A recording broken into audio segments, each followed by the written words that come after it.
আসসালামু আলাইকুম প্রিয় দেশবাসী। আজকে আমার ভিডিওটি করার একটি উদ্দেশ্য, সেটি হচ্ছে হাদি হত্যা হয়েছে প্রায় 2 সপ্তাহ হতে চলল, কিন্তু এখনো আমরা হাদির সেই হত্যার বিচার পাই নাই। বিএনপির ভারপ্রাপ্ত চেয়ারম্যান জনাব তারেক রহমান দেশে ফিরেছেন, সেই নিয়ে চারিদিকে উৎসবের আমেজ।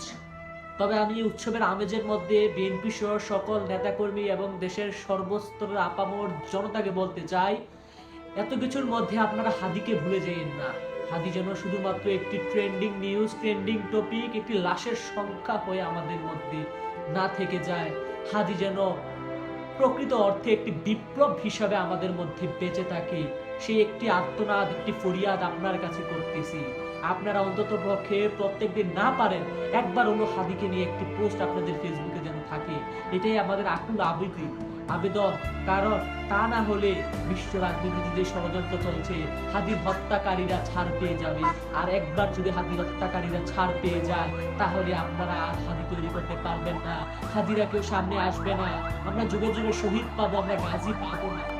তাই এত কিছুর মধ্যে একটি কাজ করুন, নাই পারেন অন্তত হ্যাশট্যাগ হাদি, জাস্টিস ফর হাদি লেখা হলে একটি পোস্ট আপনারা প্রতিনিয়ত আপনাদের ফেসবুকে একটি করে করুন।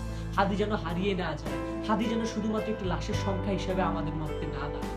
তাছাড়া আমরা তো দেখতেই পেয়েছি যে আজকের এই সমাবেশের প্রস্তুতিমূলক সমাবেশটা হচ্ছে 300 ফিটের মধ্যে। ওইখানে কালকে কোন দুষ্কৃতিকারীরা ককটেল বিস্ফোরণ ঘটিয়েছে, সেখানে একজন যুবকের তরতাজা প্রাণটা চলে গেল। আমি আগেই বলেছি এটা নিয়ে এক বড় ষড়যন্ত্র চলছে। এই ষড়যন্ত্র রুখে দিন বাংলাদেশের মানুষ, হাদির হত্যাকারীদের ধরিয়ে দিয়ে। বিএনপির প্রতি আমার আবেদন আবার থাকবে, অতিরঞ্জিত কোনো কিছু করে হাদির সেই মহিয়ান আত্মত্যাগকে আপনারা ম্লান করবেন না। আপনারা ভুলে যাবেন না বাংলাদেশ একটি সুখের মধ্যে আছে। বাংলাদেশ উৎসব আনন্দের মেজাজে নেই, বাংলাদেশ সুখের মধ্যে আছে।